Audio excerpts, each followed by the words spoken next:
Eh bien, bonsoir à tous les gens qui sont présents ici, à gens qui nous regardent aussi dans leur petite lucarne. C'est le dernier rendez-vous de la saison des rencontres avec les éditeurs de Nouvelle-Aquitaine. Et pour la dernière, pour un temps un peu estival, la bibliothèque municipale a choisi le bord de l'eau, hein, quelque chose d'un petit peu avec un peu d'air frais, voilà, en association, je le rappelle, avec la librairie Mola, voilà. Et donc nous recevons pour ce dernier rendez-vous un éditeur néo-aquitain. Il n'est pas venu très loin, je pense qu'il a franchi la Garonne, il me semble. Absolument. Voilà. Donc c'est important aussi de se rappeler qu'à Bordeaux, il y a une rive droite, hein, et je pense que Jean-Luc l'illustre joliment. Et pour l'accompagner, un auteur vedette de la maison, on va le dire, hein, qui est venu donc de Paris, pour rencontrer aussi son éditeur, ces rencontres servent à ça, Juan Salvador, qui vient de publier, donc il y a 2-3 mois, un livre qui s'appelle Démocratie contre écologie, ou contre écologie, devrais-je dire, puisqu'il y a un point d'interrogation, sous-titré Les obstacles sociaux à la transition écologique et solidaire, voilà, qui est édité dans une collection qui est animée par l'éditeur lui-même. Voilà. Alors, le principe de nos rencontres, c'est qu'on parle d'un éditeur et de son auteur. Donc, je commence par poser des questions à l'éditeur, parce que ça m'intéresse aussi d'en savoir un peu plus, de savoir comment un livre se fait avant tout par un éditeur, c'est ma théorie, et donc de savoir un peu ce qu'il en est de cet éditeur. Peut-être que l'auteur va lui-même, et je l'espère, découvrir des choses sur la personne qui a choisi de l'éditer. Voilà. Qu'il n'hésite pas lui-même à poser des questions ou à s'interroger. Voilà. Alors, Jean-Luc, ma question, c'est le bord de l'eau, c'est déjà une maison ancienne, on va dire. C'est une maison qui est déjà bien installée à Bordeaux, qui fait partie d'un des piliers de l'édition bordelaise. Et c'est une aventure au long cours qui a commencé au bord de l'eau. Est-ce que vous pouvez nous raconter comment est née cette maison dont je me souviens, moi, quand j'étais jeune libraire, avoir vendu une petite revue littéraire dont on n'imaginait pas à l'époque. Les premiers numéros, on les acceptait gentiment en disant c'était voilà des honnêtes gens qui faisaient une jolie revue. Et puis finalement, c'était il y a presque 30 ans. Et voilà, racontez-nous alors comment cette petite revue est devenue une maison d'édition. En effet, David, ça va faire 30 ans l'année prochaine. On fera notre 30e année. Et tout a commencé autour de la revue éponyme, Le Bord de l'eau, et créée par Dominique Emmanuel Blanchard, qui a pris sa retraite, mais avec qui on a toujours des discussions il y a quelques années. Et nous étions au bord de l'eau. Enfin, moi, j'étais pas encore là. J'étais professeur, mais j'étais pas encore là. Et nous étions au bord de l'eau. Et lorsqu'il a fallu trouver un nom, d'abord à la revue, ensuite à la maison, s'est dit, on est au bord de l'eau. La Garonne, en l'occurrence, c'était la Traîne. On a migré un peu en restant toujours au bord du fleuve à Lormont. Et puis, on a dit, ce sera le bord de l'eau. Puis, dans quelques semaines, quelques mois ou quelques années, on changera. C'est devenu une marque éditoriale qui a aujourd'hui, c'est ce que je disais tout à l'heure, hein, et je les en remercie pour l'accueil évidemment, je disais 1000 et quelques références à son catalogue. Donc c'est parti autour de cette revue dans laquelle je tenais une chronique, et puis premier ouvrage de littérature, parce que puisque on se dit ce sera beaucoup plus simple pour les autres, je ne sais pas. Si ça ne choque personne. Parce qu'on est confrères aussi, donc parce que au départ, quand on est éditeur, on tombe toujours du côté où l'on penche, et c'était Dominique plutôt la littérature, et puis moi, quelques années après, on est allé vers les sciences humaines, et donc ce qui explique un peu aujourd'hui la tournure du catalogue, puisque j'étais un lecteur et aussi quelqu'un qui écrivait des essais. Donc voilà comment c'est parti autour de la revue, que l'on ne publie plus. La volonté, très souvent, c'est du temps, et peut-être parce qu'on n'a plus le temps et on n'a plus la volonté. Et puis le catalogue aujourd'hui est constitué autour d'une 30aine de collections, dont une est animée par Salvador, qui est pas une collection de sociologie pure et dure, bien que, mais qui est autour de la chanson, des grands auteurs, mais qui a publié notamment Salvador sur la sociologie d'un des grands poètes français qui s'appelle Georges Brassens, et qui en a commis du reste 2. Voilà. Et tout cela, le bord de l'eau s'est constitué progressivement, d'abord avec des anciennes amitiés d'étudiants, pour ce qui me concerne. Je parle de Philippe Chagnal, Serge Audier, Vincent Payon. Et puis un des auteurs et directeur de collection aujourd'hui phare, qui est historique, c'est Antoine Spire, l'ancien producteur de France Culture, qui est toujours un compagnon de route. Alors, le bord de l'eau a une particularité, hein, comme tu l'as dit, ça a commencé par de la littérature, mais c'est une maison véritablement de sciences humaines, hein, ce qui est assez rare en région, il faut le dire. Hein. En France, on est un pays quand même très jacobin, très centralisé même au point de vue intellectuel. Est-ce qu'il y a une forme de défi d'arriver à mener en région une maison dont la ligne éditoriale est les sciences humaines? Ou est-ce que c'est finalement un accident, presque un accident? Oui, enfin, si c'est un accident de vie. C'est ce que je disais tout à l'heure, c'est que je lis, et comme tout le monde, de la littérature, mais je m'y trouvais où j'avais une compétence, non pas de lecteur, mais peut-être d'analyse de texte dans les essais. Et donc, naturellement, on est allé vers cela. J'ai cité quelques auteurs tout à l'heure, avec quelques directeurs de collection du Bordelot, Philippe Chagnal, Serge Audier, Vincent Payan, etc. Donc, avec eux, on a monté, j'aurais dit, c'est finalement, vous avez pas de table ouverte, mais on avait d'abord une appétence avec quelques-uns sur le 19e siècle et l'histoire politique du 19e siècle, notamment l'histoire du socialisme français, qui est avec Pierre Leroux, notamment, et qui est tombé dans un puits de l'histoire parce que c'est les collectivistes qui ont gagné. Enfin, je la fais courte, évidemment. Et donc, on s'est parti autour de cela. Antoine Spire a amené son réseau à la fois d'auteurs, et puis on a créé comme ça, par amitié et peut-être aussi par nécessité, je ne sais pas, on a créé diverses collections qui vont donc des sciences humaines classiques, tu l'as dit. Défi, il n'y a pas de défi, on ne défie pas ni la découverte, je dis comme ça, parce que avec qui on est de reste en grande relation. Et depuis, on a repris notamment des collections et des catalogues de la découverte, je le dis à dessein, oui. Le MOS notamment, d'Alain Caillé. Parce que je parle de défi, alors très joliment dans ton site, tu expliques que pour la ligne éditoriale, c'est Marx et Rimbaud réunis, ce que je trouve très joli. Qu'est-ce que ça veut dire, Marx et Rimbaud réunis? Comment peut-on réunir un barbu et un glabre? Ça, non, Marx et Rimbaud, c'est-à-dire, c'est cet étonnement absolu qui est, à mon avis, la première étape de tout philosophe. Là, je ne vais pas parler de Marx, mais plutôt d'Héraclite, qui supposément, évidemment, puisque il se mettait face aux étoiles la nuit et pour essayer de penser le monde. Donc, d'abord le premier étonnement, et ensuite Marx, donc Rimbaud, cette façon de se coltiner le monde et la noirceur du monde. Et puis l'autre versant de ce que nous sommes, des hommes qui font, l'homo faber, c'est-à-dire transformer le monde. Et ça, c'est assez marxiste. Alors, il est aussi question, malgré tout, de résistance intellectuelle. On sent qu'il y a quelque chose qui est dans l'ordre de on ne veut pas aller dans le sens du mouvement et on veut résister. Est-ce qu'une maison d'édition a le pouvoir de résister encore maintenant? Parce que tu parlais de la découverte. La découverte résiste comme elle peut, mais elle appartient quand même à un gros groupe qui appartiendra à encore un plus gros groupe et on connaît l'avenir de tout ça. Ce sont des résistants, mais on ne sait pas comment ils font. Est-ce que aussi il y a, dans le souci du Bordelot, une volonté farouche d'indépendance? Et est-ce que cette indépendance est possible? Alors, une volonté d'indépendance, je ne sais pas, on conversait tout à l'heure sur l'idée d'internaliser tout ce que l'on fait, même tous les processus, sauf évidemment l'impression, parce qu'on n'est pas imprimeur, avec les scories que ça peut entraîner, mais d'être véritablement pas assujetti à tel ou tel. Alors, tu as parlé de grands groupes. Ça nous paraissait de l'ordre de l'évidence quand on a commencé. On a commencé avec nos petits moyens. Je ne dis pas qu'ils ont extraordinairement explosé, mais on est devenu un peu plus solide, un peu plus avec l'ajout, je le redis, de tous ces directeurs et auteurs et autrices. Et aujourd'hui, on est implanté dans pratiquement toutes les universités. Je le dis à dessein, ça aussi, françaises, parce que on a fait le choix d'éditer de l'académisme, réécrit la plupart du temps, parce que on considère que lire c'est aussi un effort. Il faut absolument pas être ennuyeux, c'est pas cette idée-là, mais disons que si j'étais un peu provocateur, je dirais que la lecture plaisir, c'est pas celle du Bordelot. D'accord. Alors, tu parles d'un être collectif aussi. Il y a aussi une volonté d'être dans le collectif. Malgré tout, moi, mon idée, c'est qu'un éditeur, c'est souvent une personne. C'est quand même une personne qui choisit, c'est quand même quelqu'un qui est tout seul. Est-ce que tu es malgré tout quelqu'un de solitaire et d'assez entouré?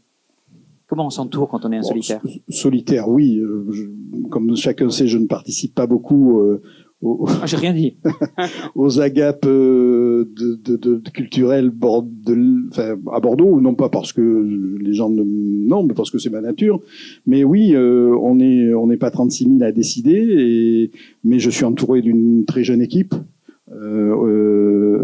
Avec Olivier, Baptiste, Sarah, Elisa. Et puis on a aussi maintenant, ce qui n'a pas été dit, on a aussi, j'allais en parler. Voilà, on a un pied belge depuis quelques années. On a cofondé avec Bruno Weisskop une maison d'édition belge qui appartient au bord de l'eau, qui s'appelle La Muette, et qui elle se consacre, allez, on va dire à la belgitude, mais surtout, non, ça c'est un clin d'œil à Bruno, mais c'est surtout à l'art contemporain, puisque Bruno a une grande appétence pour l'art contemporain, une compétence aussi, et puis Bruxelles est un des nœuds du marché de l'art contemporain, et donc là on publie des ouvrages de galeristes, d'artistes, et comme on n'est pas en général prophète en son pays, on obtient les marchés des grandes fondations françaises, EDF par exemple, puisqu'on était conseiller éditoriaux de la fondation EDF qui fait entre autres en ce moment des expositions sur le voyage, etc.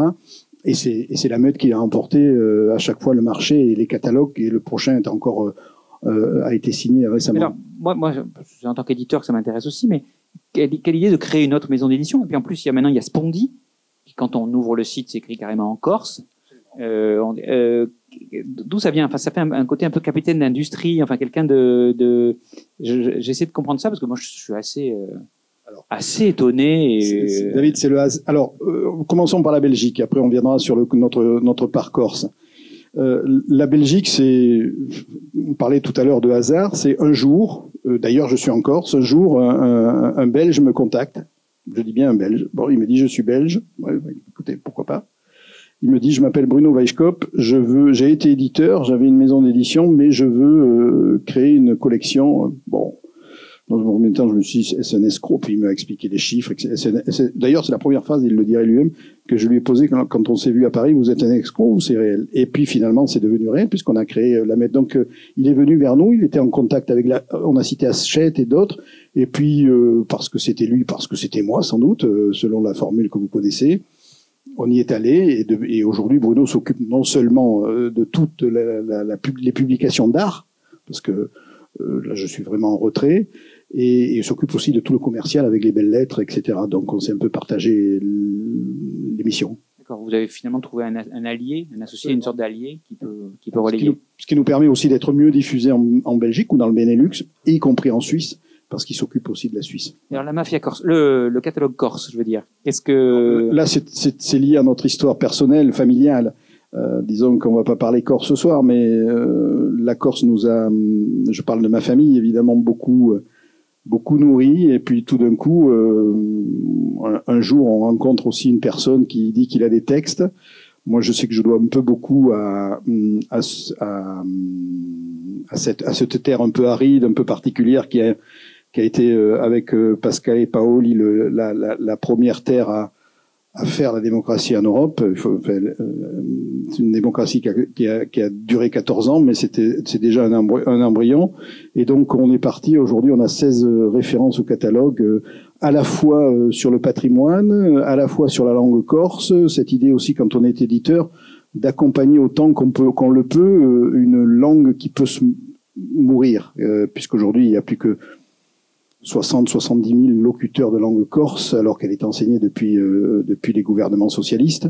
Et donc voilà, là aussi c'est une histoire d'amitié, d'hommes, de femmes, et ça donne des livres. D'accord. Donc vous parlez beaucoup d'amitié. C'est un mot qui est pas si fréquent que ça dans l'édition. C'est beaucoup de rivalité. Donc c'est un joli mot, je trouve, en édition. On est sans doute on a parlé tout à l'heure de la découverte, même avec qui on travaille, on discute, etc. Mais les gens avec qui on travaille, oui, on essaie de construire des choses qui essaient de nous dépasser un peu. On parlait d'être collectif tout à l'heure, donc oui, les livres, ça reste, c'est pas, on sait de quoi on parle, mais oui, il faut les faire en appétence humaine. Oui. D'accord. Alors dernière question, un peu plus métier du livre. Comment fait-on pour vivre en éditant des sciences humaines? Comment fait-on vivre un catalogue des sciences humaines alors que c'est devenu si compliqué? Les presses universitaires jouent peut-être plus leur rôle. Désormais, l'Harmattan est devenu l'éditeur de livres qui ne sont ni faits ni à faire. Les universitaires ne trouvent plus à être édités. Comment y arrives-tu, en fait? La réponse est dans la question. Les universitaires n'arrivent plus à être édités. Et donc, ce qu'on leur propose, il y a désormais une vingtaine d'années, lorsqu'on a pris ce tournant dans les années 2006-2007, et un peu avant, c'est-à-dire qu'on s'est rendu compte que, alors, difficile de raisonner sans caricaturer, mais Très souvent, certaines presses universitaires publient parce qu'il faut publier, l'universitaire doit publier, mais commercialement, il n'y a plus grand-chose, ça reste dans les cartons.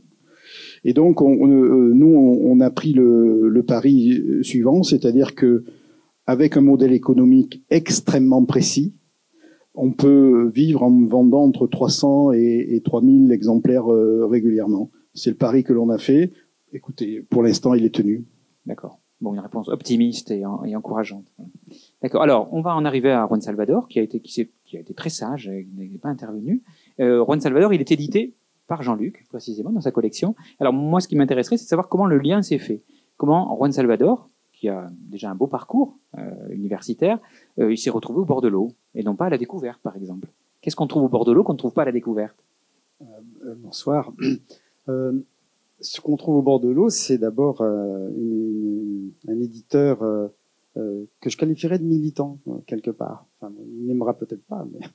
Oui, il ne tord pas du nez. Moi, je le qualifierais un petit peu de militant quand même, qui fait des vrais choix. Et on s'est connus, je dirais, pour deux raisons. Brassens, mais ça c'est... Mais surtout un livre sur la technocratie dont je vais vous parler un petit peu aujourd'hui, quand même. Un livre sur la technocratie comme nouvelle classe dirigeante.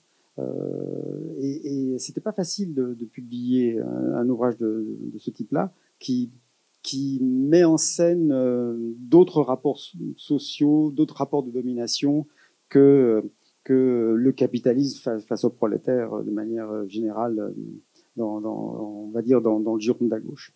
Voilà. Donc pas de rapport de domination a priori avec votre éditeur. Quand même un rapport assez connu entre. Non, pas du tout.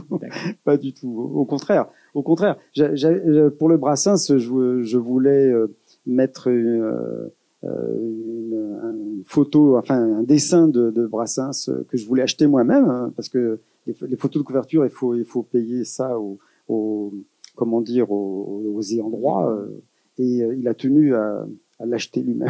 Donc il n'y a pas eu de rapport de rivalité. Il n'y a pas eu de rivalité. Alors, vous êtes chercheur universitaire, qui sont deux choses qui me semblent très proches, mais il faut le préciser. Certains ne sont qu'universitaires et ne cherchent plus grand-chose. Vous continuez à chercher.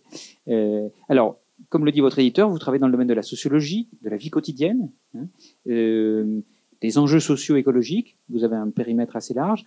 Qu'est-ce que vous enseignez, puisque vous êtes universitaire? Est-ce que vous enseignez déjà, ou est-ce que vous êtes un pur chercheur?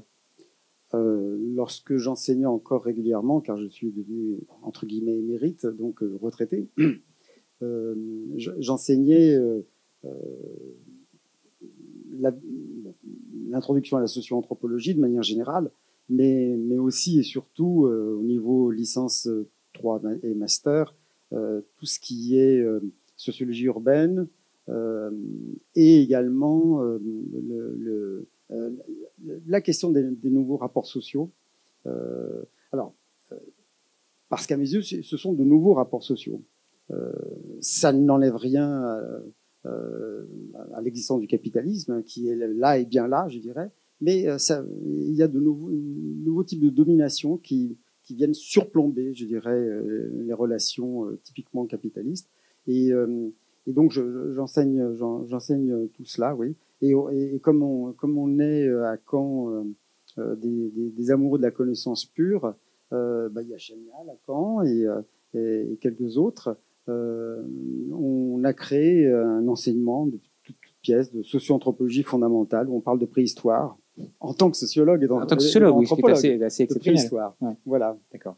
Alors, votre dernier livre parle de la transition écologique solidaire. Hein. Vous avez, à force de le lire, je disais TES à force, comme si c'était un syndrome. Hein.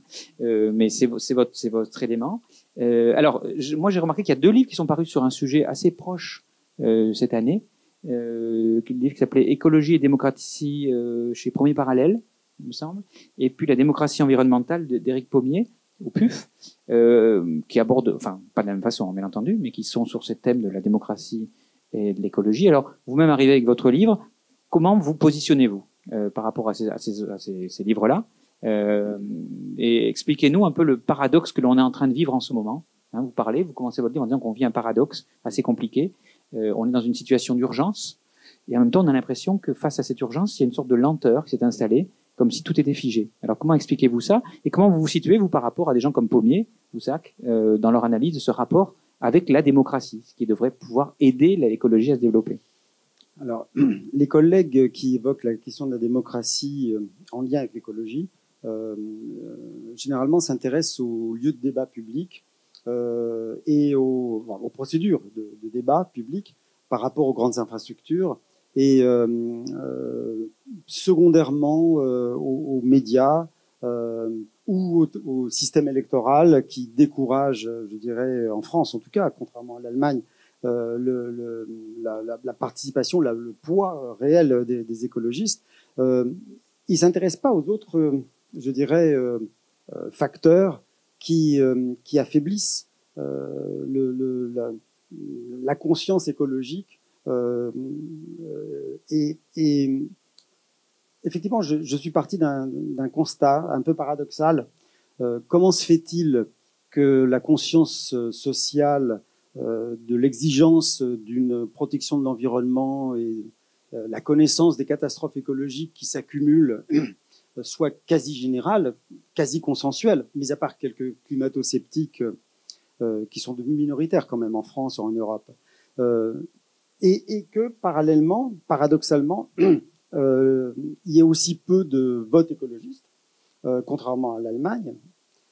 Comment se fait-il, enfin, ce paradoxe, une conscience quasi générale et en même temps un vote qui finalement est dérisoire par rapport pour prendre le pouvoir par rapport au canon de la majorité. Oui, le dernier résultat est absolument ahurissant, navrant, enfin en quelque sorte, parce qu'on croit que la conscience est là et finalement elle ne se traduit pas. Alors bon, il y a des circonstances, bien sûr, des circonstances liées au système électoral et aussi à ce qu'on a appelé le vote utile.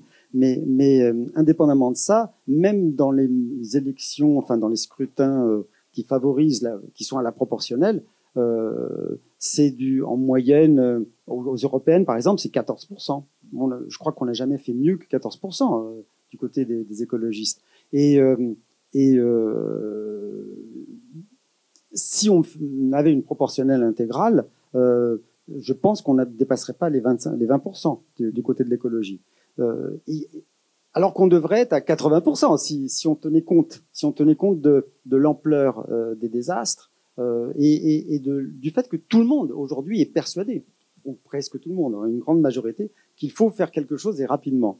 Et donc c'est ce paradoxe qui m'incite à écrire ce livre. Et en creusant un peu la question, ça fait quand même presque 40 ans que je travaille là-dessus.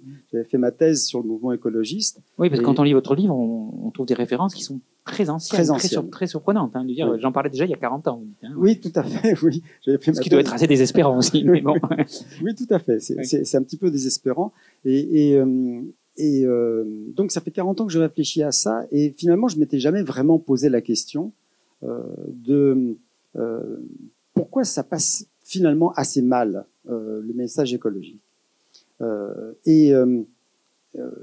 Et je pense que ce livre, c'est un petit peu une recherche des réponses.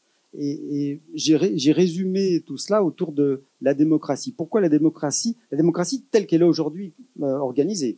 La démocratie que j'appelle la démocratie du productivisme. C'est-à-dire une démocratie qui, si on met de côté les aspects purement électoraux, le fait que finalement, on est moins démocratique qu'en Allemagne, avec un système majoritaire, où il ne reste que 2 personnes à la fin pour les présidentielles. Si on met de côté les aspects purement de système électoral, qu'est-ce que c'est la démocratie? En quoi la démocratie s'oppose-t-elle à l'écologie? Je vois 6 ou 7 raisons qui correspondent toutes à ce que j'appellerais des obstacles. Et à la conscience, à la généralisation de la conscience écologiste. Si on ne prend pas en compte ces obstacles, on ne peut pas agir correctement, positivement, pour instituer une écologie démocratiquement. Or, ces obstacles, quels sont-ils? Il y en a 2 principaux. Hein. C'est la question des modes de vie ou de la consommation et la question de la technocratie. Ce sont les 2 principaux. Il y en a, j'en ai noté 6 ou 7 autres. Les obstacles secondaires, je cite pour terminer sur les plus importants. Les obstacles secondaires, les médias. les médias qui sont rivés sur le court-termisme, sur l'événementiel, sur le buzz, et mis à part quelques rares émissions du genre Lise Lucet, Cache Investigation, il n'y a pas, les médias ne font pas un travail d'approfondissement. Or, les questions écologiques supposent une réflexion de fond sur des processus longs et non pas sur l'immédiateté. Et donc, les médias jouent globalement contre l'écologie, mis à part quelques exceptions et les syndicats. Les syndicats défendent, la majorité des syndicats défendent, c'est leur vocation, l'emploi. Et y compris dans les industries les plus polluantes, y compris sans réflexion sur comment peut-on modifier le système de production. Il y a quelques syndicats, la CFDT, même si elle s'est beaucoup recentrée, mais la CFDT, en partie sud, et en partie aussi la Confédération paysanne, mais mis à part ces trois syndicats, qui le font d'ailleurs de manière difficile, incohérente, souvent, la majorité des syndicats, aussi bien patronaux que ouvriers, la CGT, FO, la CFTC, malgré d'ailleurs l'excellente encyclique du pape, Laudato Si, qui, mis à part les questions démographiques, pourrait être signée, je pense, par Europe Écologie Les Verts. Donc, il y a donc la CFTC, les travailleurs chrétiens, y compris, sont productivistes. Donc les syndicats défendent l'emploi, et c'est leur vocation, je le répète, et il y a très peu de réflexion susceptible de voir comment on peut articuler la question de l'emploi et la question de la protection de l'environnement et des générations futures. Notre système urbain est un obstacle. La liberté, en démocratie, nous avons la liberté de nous installer où on veut, et on peut choisir de s'installer, surtout quand on a moins de moyens, dans la périphérie, dans des lotissements périphériques, un peu à l'américaine. Et ça, c'est une catastrophe écologique qui s'inscrit au sol. Et pas simplement parce qu'on s'installe dans la périphérie, mais aussi parce que notre urbanisme, il est fait de différenciation spatiale des zones, de ce qu'on peut appeler le zonage, et qui suppose de prendre de plus en plus la voiture pour tous les besoins de la vie quotidienne. Et donc, l'étalement urbain et le zonage rendent, c'est la liberté du marché et c'est la liberté on s'installe où on veut, quand on veut avoir son petit jardinet, etc., etc. Ça joue contre l'écologie. Donc, il y a toute une série d'obstacles secondaires, et les deux principaux, c'est la liberté que nous avons de consommer.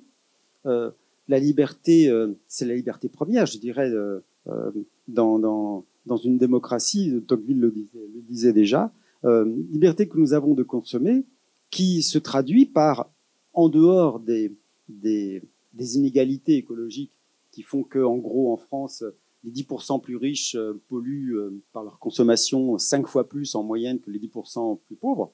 En dehors des inégalités, si on regarde les grandes masses, je fais allusion à la classe populaire, ce que j'appelle en tant que sociologue la classe populaire, c'est-à-dire employés, ouvriers principalement. Donc plus de la moitié de la population. La moitié ou les 2/3, ça dépend comment on compte, parce qu'il y a des ouvriers et des employés qui sont mariés à des cadres, donc est-ce qu'ils font partie de la classe populaire, ça se discute. Bon, donc plus de la moitié en tout cas. Les ouvriers, les employés, la classe populaire allemande, anglaise, française, pour prendre les principaux pays d'Europe, polluent plus que ce que la planète peut, dans leur consommation quotidienne. La classe populaire pollue plus que ce que la planète peut absorber. Et je ne parle pas de la classe populaire américaine. Donc, est-ce que par la consommation, nous pouvons réduire les militants écologistes disent oui, bien sûr. Mais à quel prix peut-on réduire la consommation et la pollution liée à la consommation? À quel prix? Quand on habite justement une zone périphérique, quand on n'a pas le choix, qu'il vaut mieux acheter dans un supermarché qui est tout sauf écolo, les hypermarchés. Quand on n'a pas le choix, qu'on est mal chauffé, parce que EDF a favorisé le logement électrique dans le logement social depuis toujours pour favoriser le nucléaire, quand on est mal chauffé, donc précarité énergétique, etc. La classe populaire pollue beaucoup, mais les classes moyennes polluent encore plus. c'est le paradoxe et la schizophrénie des classes moyennes, de cette liberté qu'ont les classes moyennes de consommer, et j'en suis évidemment, et je fais partie de ce paradoxe, et comme à mon avis la majorité des gens qui lisent des livres assez couramment, c'est une espèce de schizophrénie qui fait que c'est dans les classes moyennes que la conscience écologique est la plus diffusée, et en même temps, c'est eux qui polluent le plus. Y compris les habitants d'écoquartiers, qui ont des capteurs solaires sur leur toiture, qui font attention, qui mangent bio, et ils prennent l'avion 3 à 4 fois par an, et voilà, ils crament leur bilan carbone à cause de l'avion, par exemple. Ça a été démontré par mes collègues qui travaillent sur les habitants d'écoquartiers. Donc, ces classes moyennes, c'est la liberté de consommer. Mais y compris lorsqu'il y a la conscience écologique, on est dans cette contradiction. Et alors, certains ont calculé que même un consommateur vertueux, totalement vertueux, du point de vue écologique, s'il devient totalement vertueux, il économise 25% d'émissions de gaz à effet de serre et de pollution, parce qu'il n'y a pas que le climat, il y a aussi la crise de la biodiversité, les risques technologiques majeurs, l'épuisement des ressources. Bon, mais disons pour les deux principales catastrophes qui nous tombent dessus, la crise climatique et le déclin de la biodiversité, c'est 25% d'économie d'un point de vue écologique si on est totalement vertueux. Donc le problème, il est aux 3/4 en dehors des individus qui sont les consommateurs. Ils peuvent faire baisser. Si nous devenons tous vertueux, hyper vertueux, avec les contraintes que ça suppose, les difficultés que ça suppose, notamment quand on habite en zone rurale ou semi-rurale, etc. Si on devient tous vertueux, nous ne faisons baisser que de 25% dans notre consommation. C'est quoi les 3/4, les 75%? Eh bien, c'est l'obstacle, à mon avis, le plus important. C'est que dans le pays de Saint-Simon, c'est-à-dire la France, notre pays, les hauts fonctionnaires qui sont formés pour servir l'État pantouflent, donc glissent depuis le 19e siècle d'ailleurs. Hein. Le mot pantouflage vient de Polytechnique, et c'était les polytechniciens qui déjà préparaient leur reconversion dans le privé en passant par le secteur public. Pourquoi passaient-ils par le secteur public? Pour se faire un carnet d'adresses et pour servir les intérêts de leur entreprise. Donc c'était des parents, une entreprise des parents. Donc le pantouflage est assez vieux, mais il s'est développé depuis la Deuxième Guerre mondiale. Il s'est développé à un point extraordinaire, puisqu'aujourd'hui... Il est frénétique maintenant. La plupart des polytechniciens travaillent dans le privé. Et alors, on découvre quoi quand on s'intéresse à la technocratie? Ce que j'appelle la technocratie, c'est finalement ces hauts fonctionnaires qui, au lieu de servir l'État, comme ils ont été payés pour ça, hein, pour apprendre et servir l'État. On leur a payé leurs études. Hein. Pour leurs études, oui. Au lieu de servir l'État ou de faire de la recherche, puisqu'ils ont des têtes bien formées tout de même, du point de vue scientifique et technique ou du point de vue financier, pour les énarques, eh bien, glissent dans le privé et vont servir les intérêts des banques ou des grandes entreprises. Et il se trouve que ce sont les plus polluantes. En gros, les entreprises du CAC 40 en France, 80% des dirigeants et des conseils d'administration des entreprises du CAC 40 en France sont dirigés par des hauts fonctionnaires qui ont pantouflé. Dans le top 50 des entreprises les plus polluantes de la planète, on trouve 2 entreprises chinoises, 2 de Moyen-Orient, une Arabie Saoudite, une Iran, Gazprom, russe, et puis dans le top 50 des plus polluantes qui polluent les 3/4, qui font les 3/4 des émissions de gaz à effet de serre hein, à l'échelle de la planète, les 3/4.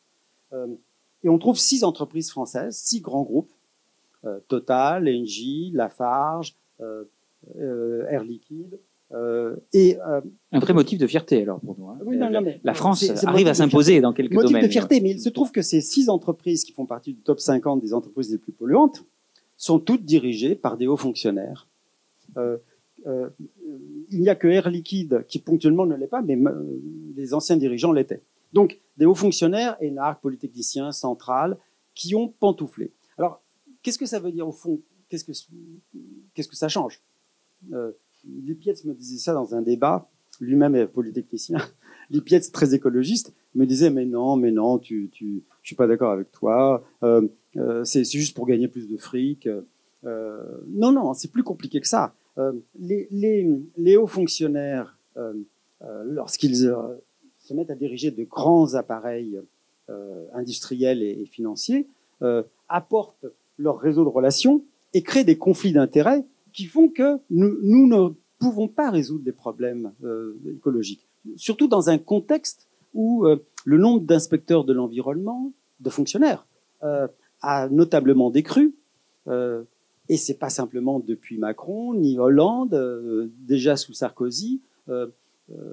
François Fillon avait divisé par deux les hauts fonctionnaires, contrôleurs de l'environnement.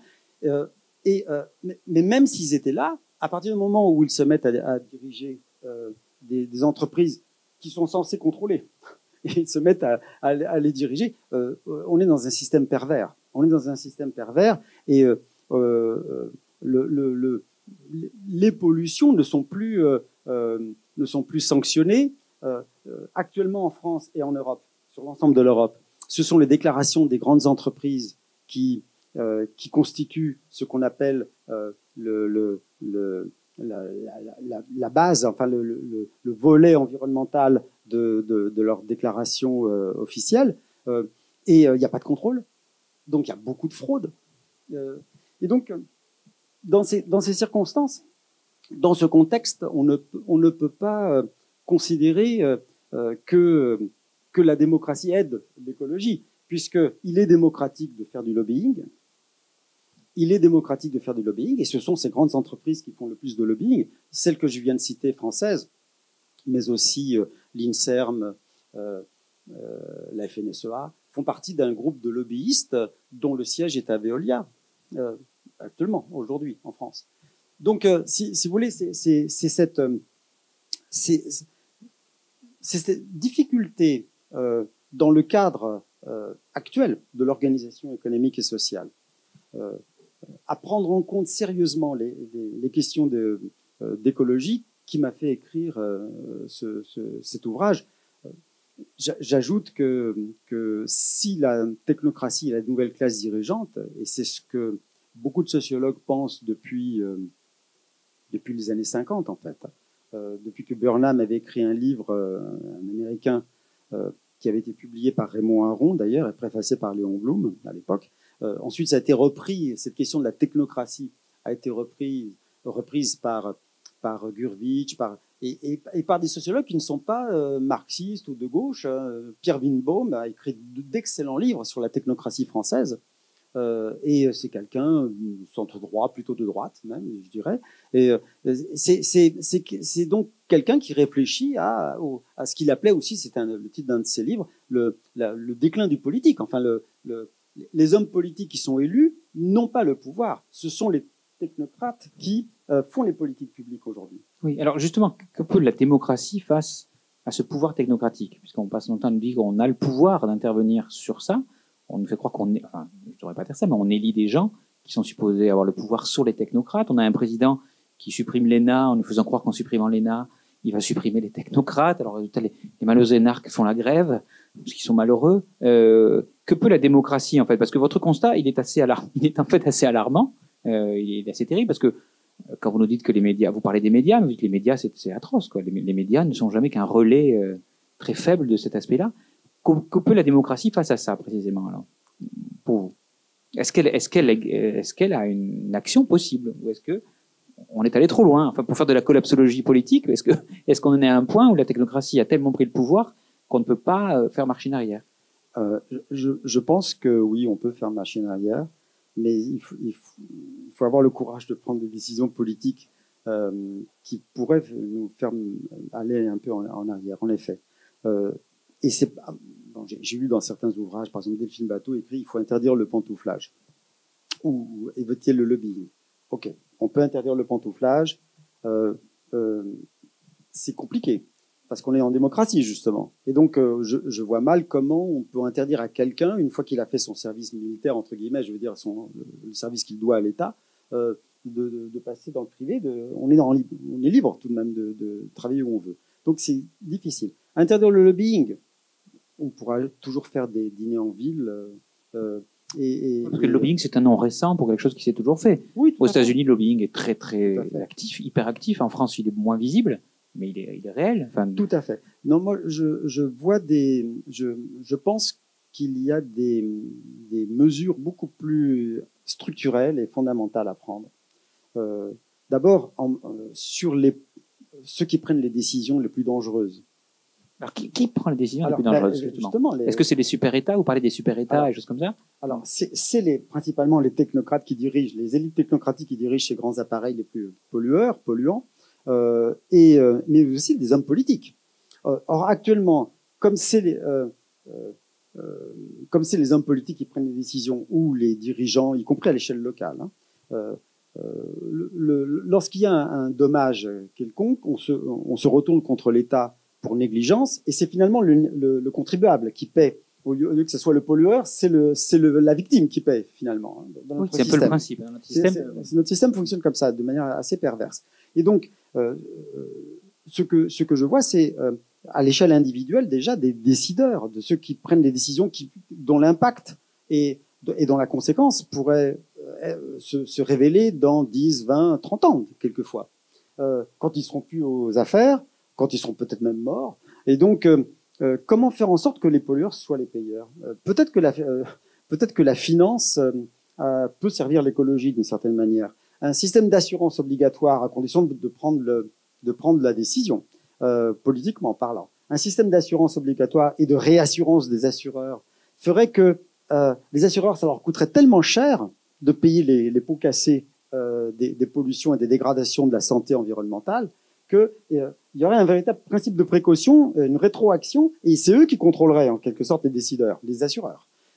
Mais ça, les financiers en quelque sorte, ça serait la finance qui décide. Oui, tout à fait. Mais bon, là, il s'agit simplement d'une proposition un peu polémique, mais qui pourrait se révéler efficace. Beaucoup plus fondamentalement, la solution elle est infrastructurelle, je pense. C'est-à-dire que je crois que les grandes entreprises doivent essaimer. Il y avait un livre dans les années 60 qui s'appelait Small is Beautiful. Je pense que en essaimant et en créant des petites entreprises beaucoup plus, et coopératives de préférence, parce que c'est plus démocratique, beaucoup plus ancrées dans les tissus économiques et sociaux, on relocalise l'économie, on démondialise. Et ça, les grands appareils technocratiques n'aiment pas ça. C'est tous des multinationales, les grands appareils technocratiques. Donc, on démondialise. La crise du Covid nous a montré qu'il valait mieux produire localement ou pas trop loin un certain nombre de choses, notamment relatives à la santé. Eh bien, il paraît pour toutes les productions, en réalité. Alors, on ne pourra jamais produire des bananes chez nous, en tout cas, sauf si ça se réchauffe tellement qu'il y a des bananiers à Bordeaux. Mais, il y a beaucoup de bananiers dans le sud-ouest. Oui, ou des orangers, ou des... bon. Mais en tout cas, tout ne pourra pas être produit là. Mais si le maximum est produit localement et par des petites entreprises et des associations et des coopératives, déjà on évacue la majorité des sources de pollution. Donc il me semble que réinjecter de la démocratie, ça se passe d'abord dans les systèmes productifs, dans les entreprises, qui sont des coopératives où il y a plus de démocratie que dans une entreprise privée classique. Et en même temps, en donnant des moyens, à une presse, à des éditeurs, à tout ce qui fait le débat public, pour qu'ils puissent rester indépendants. De la même manière que les partis politiques sont financés pour leur campagne électorale au-dessus de 5%, on pourrait financer aussi des systèmes d'opinion et de débat, donc des médias. Sauf que les médias en France sont totalement financés. Oui, superfusion absolue. Enfin, je veux dire, le jour où l'État arrête, il n'y a plus de presse en France quand même.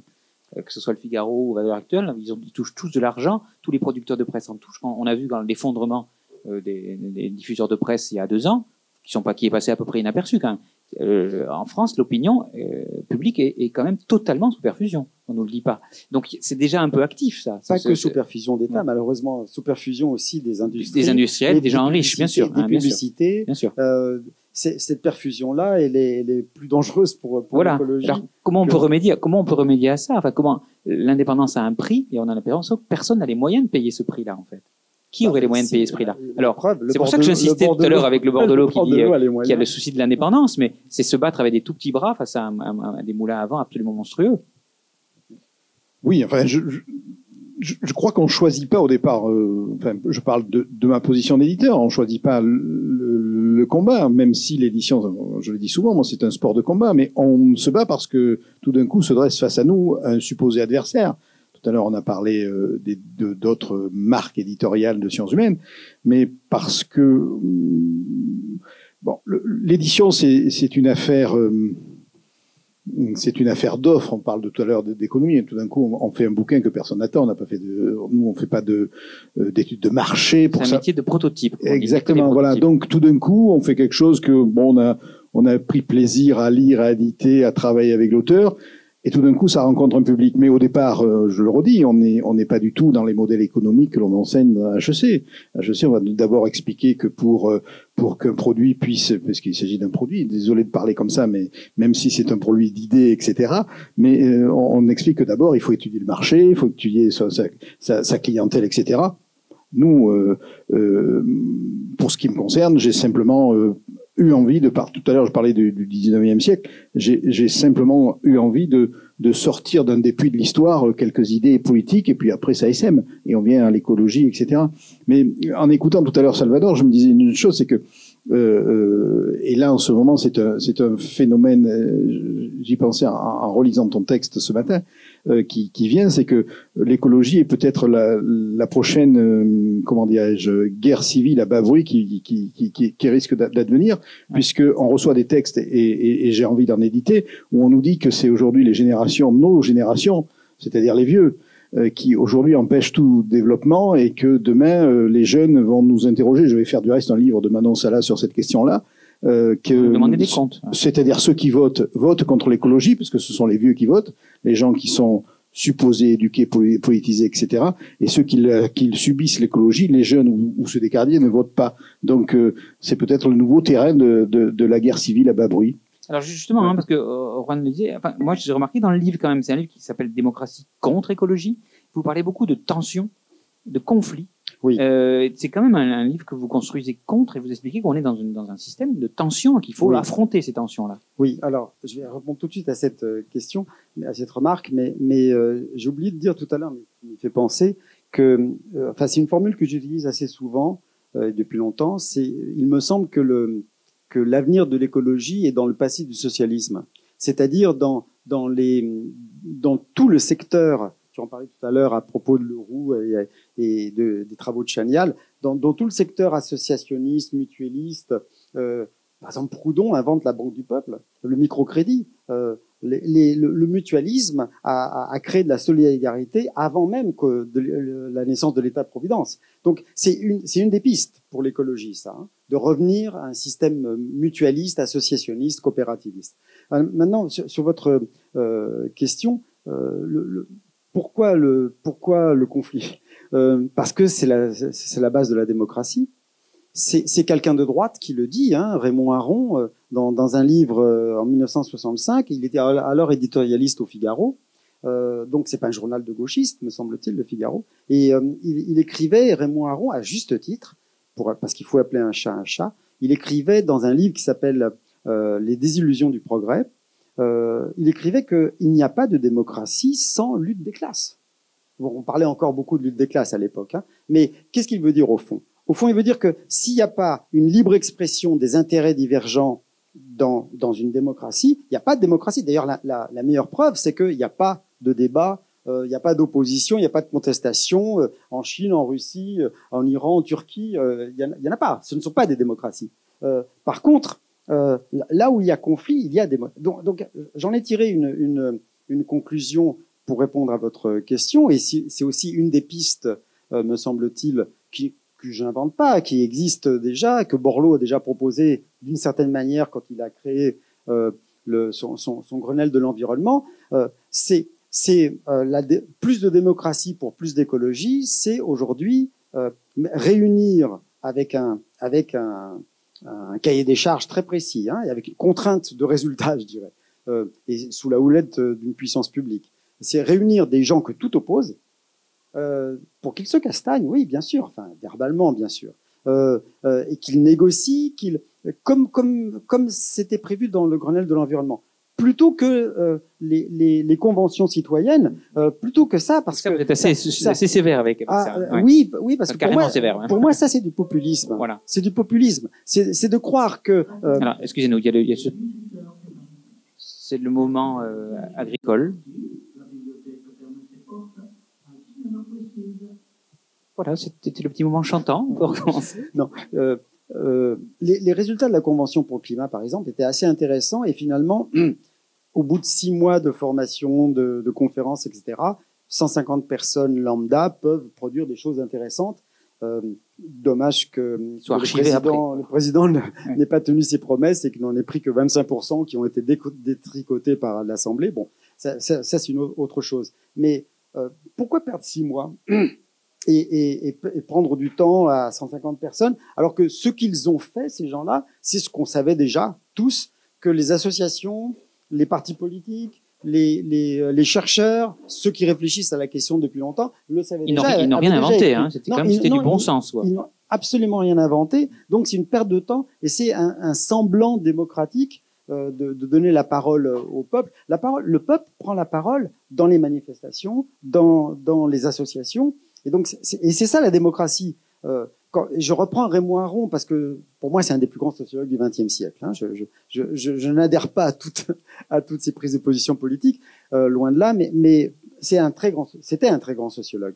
Et donc il n'existe pas de démocratie sans conflit d'intérêts et sans même lutte des classes, dit-il, écrit-il explicitement. Donc la conclusion que j'en tire, c'est il faut que les puissances se confrontent aux autres intérêts. Donc il faut réunir autour d'une table, comme l'a fait Borloo d'une certaine manière. Hein. Sarkozy a quand même beaucoup détricoté les résultats du Grenelle de l'environnement, hein, a posteriori. Mais réunir Total et la CFDT et la CGT aussi, bien sûr, mais aussi les écologistes ou les associations de défense de l'environnement, autour d'une même table, ou de plusieurs tables, peu importe, ça s'organise de différentes manières. Qu'est-ce qui explique que ça ne donne rien? Est-ce que vous pensez que c'est la technostructure qui annihile ça? Qu'est-ce qui fait qu'au bout du compte, on a le sentiment en permanence d'avancer pour mieux reculer? Ah, mais ça a donné quelque chose. Oui, ça a donné quelque chose. Mais le Grenelle de l'environnement a été... les résultats ont été assez positifs. Pardon. Mais par exemple, j'ai un peu étudié la question des énergies renouvelables, puisque dans ma thèse, c'était la question de la maison solaire qui était à la base. Les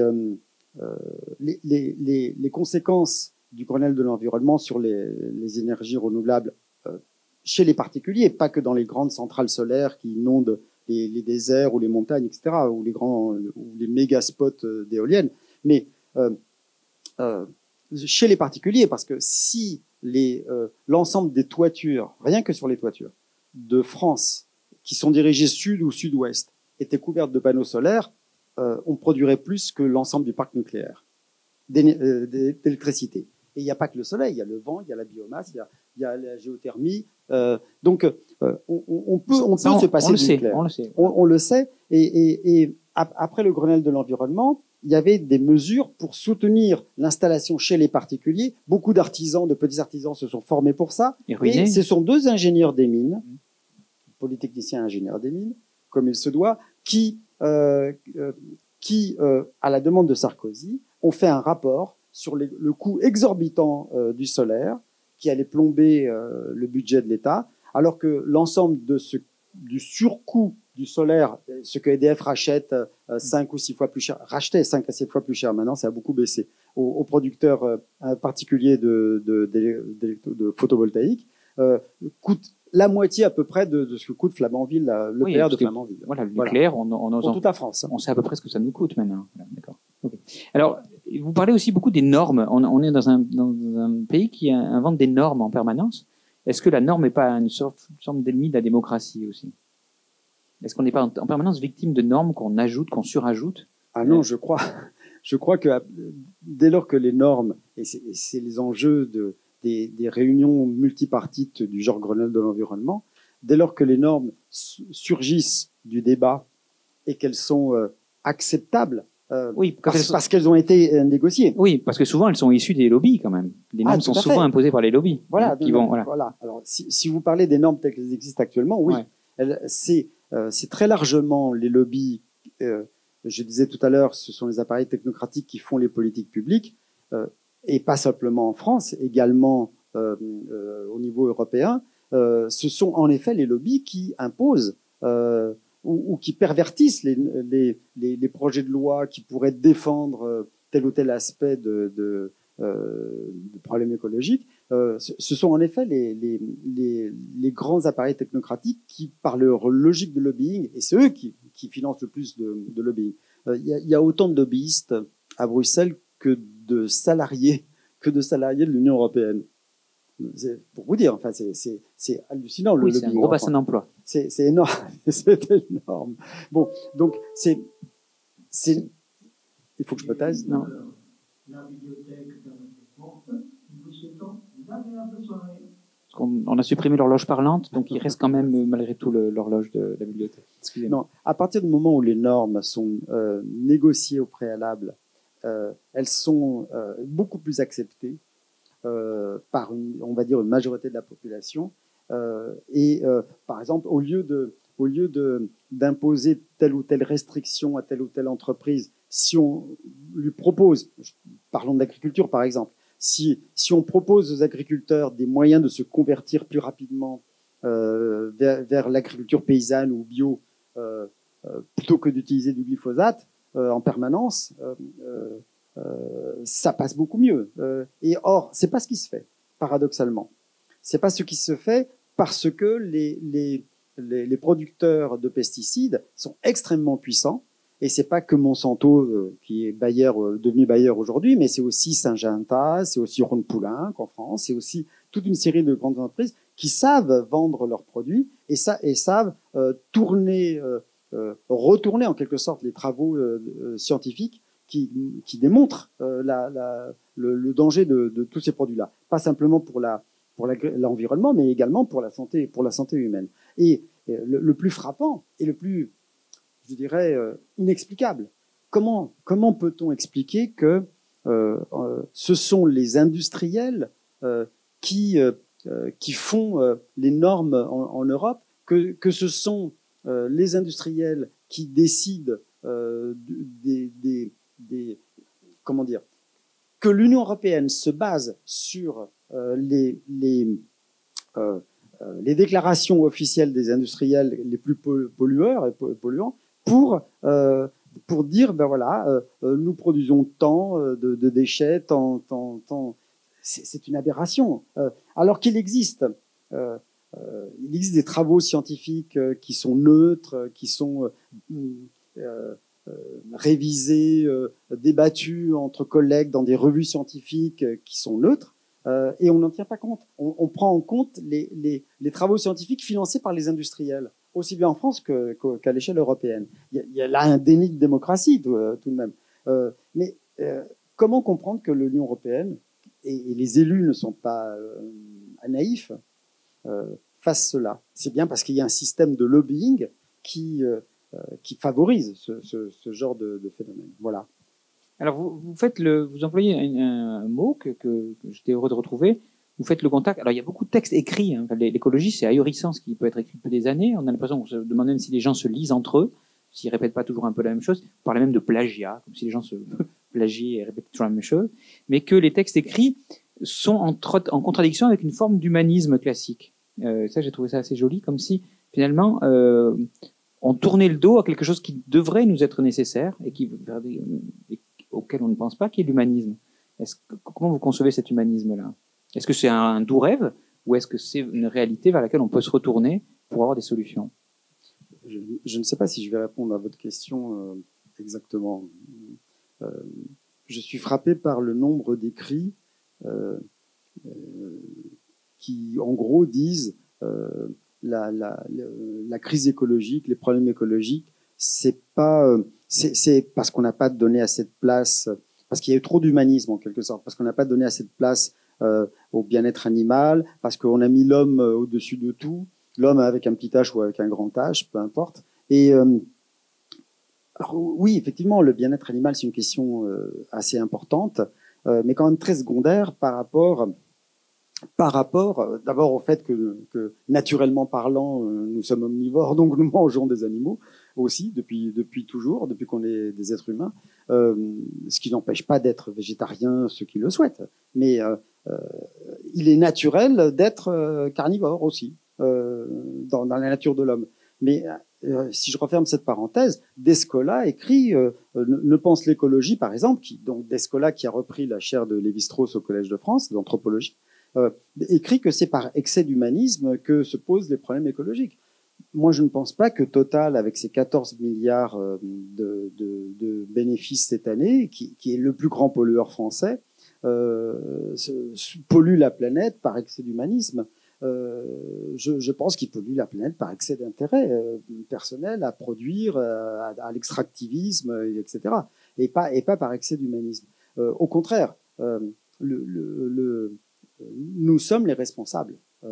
Quand je dis nous, c'est au sens très global du terme, c'est les êtres humains, mais surtout les grands appareils technocratiques, sont responsables des dégradations de l'environnement. Et c'est donc pas en modifiant le sort des animaux qu'on va régler le problème de l'écologie. On va régler la question du bien-être animal, oui, certes, mais dans les élevages, théoriquement, dans les élevages bio ou en plein air, il y a beaucoup moins de souffrance animale que dans les élevages industriels ou dans les méga-fermes industrielles qui sont justement préconisées par les technocrates. Donc, si on referme cette parenthèse, l'humanisme, c'est donner, faire en sorte que les responsabilités humaines soient effectivement prises en compte, que les vrais pollueurs soient les vrais payeurs, d'une part, et que d'autre part, on tienne compte des problèmes humains pour tenter de régler les problèmes écologiques. Autrement dit, tant qu'on n'aura pas agi sur le zonage urbain, par exemple, taxer uniquement le prix de l'essence, pour écologiquement une écotaxe sur l'essence, qui aujourd'hui est devenue dérisoire par rapport au prix de l'essence qui a explosé, mais c'est une parenthèse, taxer l'essence sans offrir des commerces de proximité et sans rapprocher les administrations, les écoles, bref, sans repenser la ville, sans densifier les villes aussi, c'est faire violence. Et donc, adopter une position humaniste, c'est tenir compte de ça. De la même manière qu'on ne peut pas dire du jour au lendemain, tous les ouvriers du secteur de l'aviation ou du secteur de l'automobile, vous allez faire tous des fenêtres à double vitrage ou d'isolation thermique écologique, ou devenir paysans, tous. On ne peut pas leur dire ça. Et il faut des reconversions. Et donc, être humaniste, pour être écologiste, c'est prévoir ces reconversions. Alors, le livre s'appelle quand même Transition écologique et solidaire. Alors, la solidarité, où est-ce qu'elle peut jouer, précisément? Quand on parle de solidarité, à quel niveau? Pratiquement, soyons un peu pratiques, parce que vous faites un constat, une analyse, mais la solidarité, de quelle façon elle est une solution? Je viens de le dire, mais d'une certaine manière, mais je l'ai dit aussi tout à l'heure, à partir de la formule l'avenir de l'écologie est sans doute dans le passif du socialisme, le mutualisme, c'est une solidarité autogérée, je dirais. Si on a moins, parce que un des obstacles que j'ai pas évoqué là aujourd'hui, mais dont je traite dans le livre, c'est que les systèmes de protection sociale, chômage, retraite, maladie, sont adossés sur la croissance économique, à travers les impôts ou le budget de l'État, de même que les services publics. Comment faire en sorte de garder notre confort, entre guillemets, comment dire, de notre confort de sécurité, qui est une forme de solidarité quand même, qui est une forme de solidarité a priori. Oui, c'est une forme de solidarité, mais je dirais par le détour du financement à travers nos cotisations, voilà, et géré par de grands organismes, des fonds de pension pour simplifier, qui aujourd'hui possède la plupart, d'ailleurs, les fonds de pension possèdent la plupart des grands appareils technocratiques au niveau boursier. Retrouver de la solidarité de base, c'est faire en sorte qu'il y ait un minimum de surplus dans les coopératives, dans les petites entreprises, pour financer des services publics, parce que sans surplus, c'est la raison pour laquelle une décroissance absolue ne peut pas régler les problèmes écologiques, en réalité. C'est une stabilisation de la croissance et une décroissance progressive des secteurs les plus polluants, les plus dangereux. Mais il faut un surplus, sans quoi on ne peut pas financer les services publics, on ne peut pas financer les systèmes de protection sociale. Sachant que les systèmes de protection sociale peuvent coûter moins cher, en réalité. Si on redécouvre le mutualisme, si on redécouvre l'associationnisme, je pense par exemple à des maisons de retraite autogérées, et il en existe déjà, où on peut... alors, ça ne résout pas le problème de la maladie, mais la maladie, il vaut mieux la prévenir que la guérir, me semble-t-il. Or, actuellement, notre système de protection sociale fonctionne sur la guérison, parce que ça rapporte plus d'argent au laboratoire et au système médical, et beaucoup moins sur la prévention. On pourrait prévenir les 3/4 des cancers, c'est clair, c'est archi clair, on le sait. On pourrait les prévenir plutôt que de les soigner, mais ça rapporte beaucoup plus d'argent de les soigner. Alors, un aspect que vous n'abordez pas ou que je n'ai pas lu peut-être, mais c'est l'éducation. En quoi l'éducation a-t-elle un rôle à jouer dans ce débat-là, autour de l'affrontement démocratie-écologie?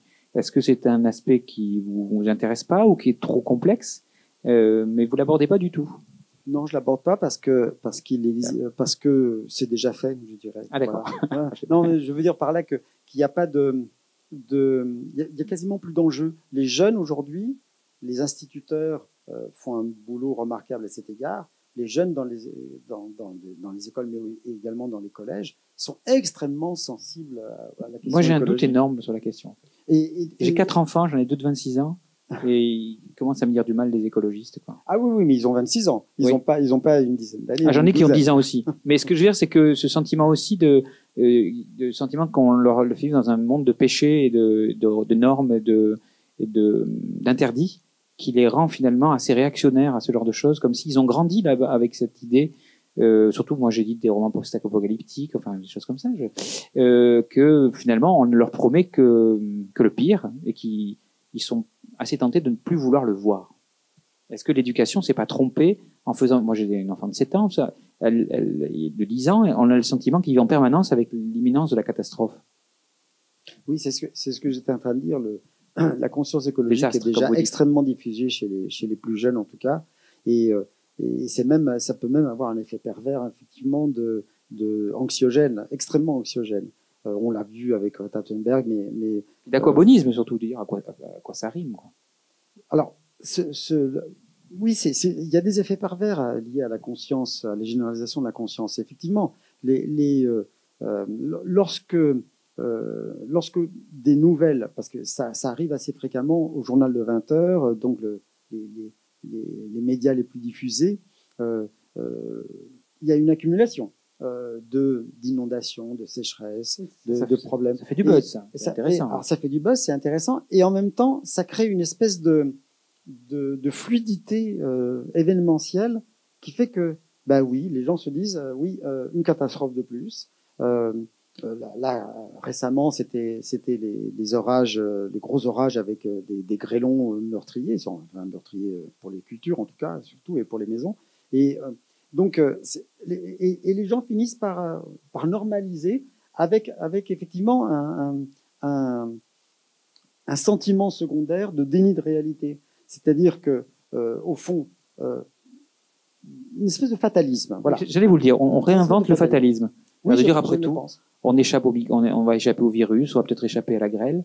Est-ce qu'on réinvente pas une forme de fatalisme qui est quelque chose de très ancien, de très ancré en nous, dans l'être humain, et qui va se heurter à ça, justement. Je pense qu'il y a ce risque-là. Je pense qu'il y a ce risque-là dans la diffusion de la conscience écologiste.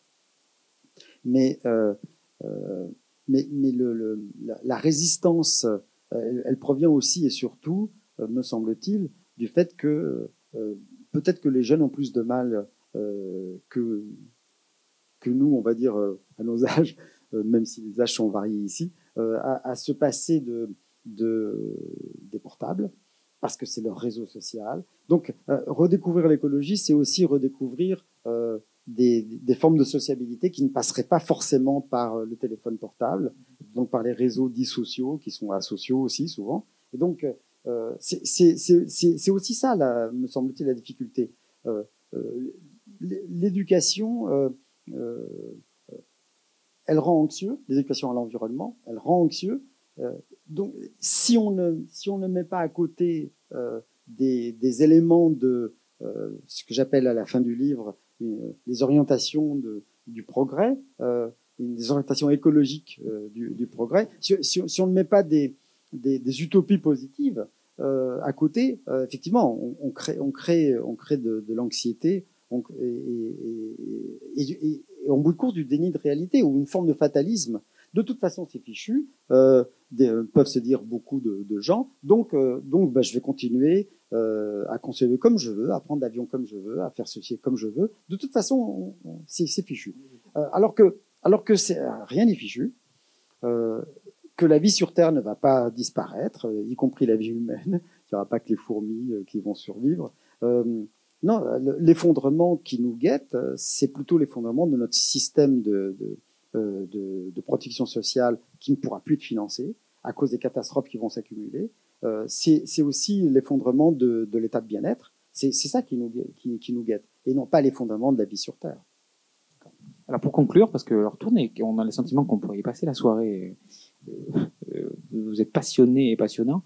Est-ce que, en terminant votre livre, je me demandais s'il fallait que je sois optimiste ou pessimiste, ou la somme. Est-ce que finalement vous restez parce que vous employez le mot utopie, ce qui est joli, mais qui est un mot quand même qui est dans le domaine du rêve. Est-ce que vous restez un utopiste, ou est-ce que après des dizaines d'années de recherche, parce que vos premières citations c'était assez anciennes, vous restez quelqu'un qui voit l'avenir avec un horizon possible?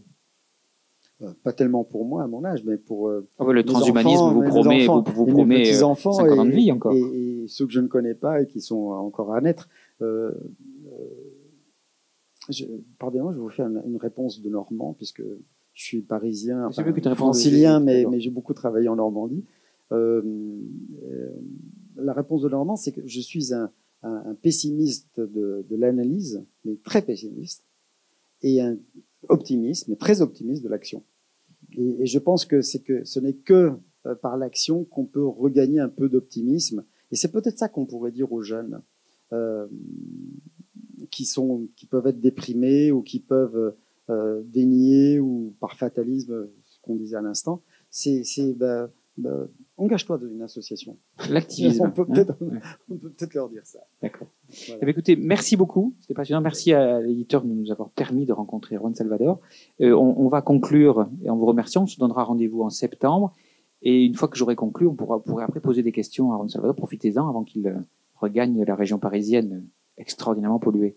Merci beaucoup. Merci à vous en tout cas. Merci à vous deux.